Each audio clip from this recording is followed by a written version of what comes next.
Assalomu alaykum, qadrli kanalimiz obunachilari. Xudo xolasa, navbatdagi fazli xonadonimiz darvozalarini qazib berdik. O'shaning uchun bu darvoza Farg'ona viloyati Chulobek tumaniga urinadi. Hop, darvozamizga ketgan materiallar, kraskalarni va germetka, shpagelovka barcha materiallar, barcha ketgan mahsulotlarni sizlarga bir qator obzor qilib chiqarib beramiz. Hop, bunga ko'rishlaringiz mumkin.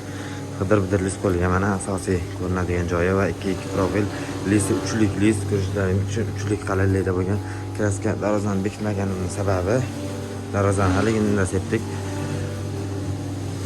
Kraskasi yopishib qolmasligi uchun darvoza juda ham holatda chiqdi. Ko'rishlaringiz mumkin. 2-2larim 7lik 2 sivil yonidagi ramkalari 2lik qalinlikda 8/4 va mana bu 4lik qalinlikda pasti 14lik shivillar ko'rsalaringiz mumkin. Juda ham chiroyli holatda chiqdi, moshina holatda. Bu yoqda mana kalitga qismlarni qilib berganmiz. Zamoklar ham hozirgi zamonda modadagi bo'lgan zamoklardan biri. Mana yaqinroqdan ko'rsatamiz. Darvoza ham ideal holatda chiqdi, ko'rsalaringiz mumkin. Tepalariga promol qilib berganmiz. Eshikcha ham, bu yoqqa ham ichkarida saboda va yorug' turishligi uchun. Bularning orqa fasadimizga bir qator tanishtirib o'tamiz. Mana kalitgamiz orqasi, aytganimdek 3lik list ko'rishlaringiz mumkin. Darvozadan kraskasi qotgan, bo'lmasa sizlarga urib ko'rsatardim. Germetka, shpagelovkalar bo'lgan va mana bunaqa svarkalarni bekish uchun chaspeylardan qo'yib berganmiz. Ko'rishlaringiz mumkin, tepalar promol mana. Umuman idealniy turibdi. Fasadlarning kraskalari ham moshina holatda sepilgan, ko'rishlaringiz mumkin. Darvoza ideal.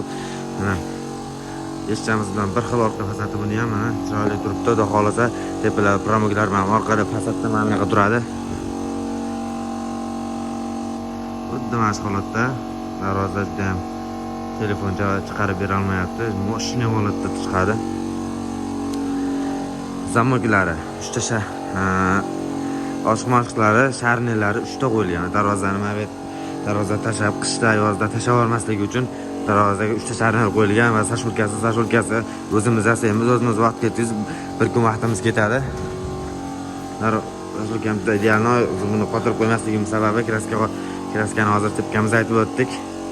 Kraskasi yopishib qolmasligi uchun. Kimga shunaqa xizmatlar kerak bo'lsa, ekrandagi raqamlarga aloqaga chiqaverasizlar va savollar bo'lsa yozib qoldirasizlar. Qo'ldan kelgancha javob berib o'tamiz.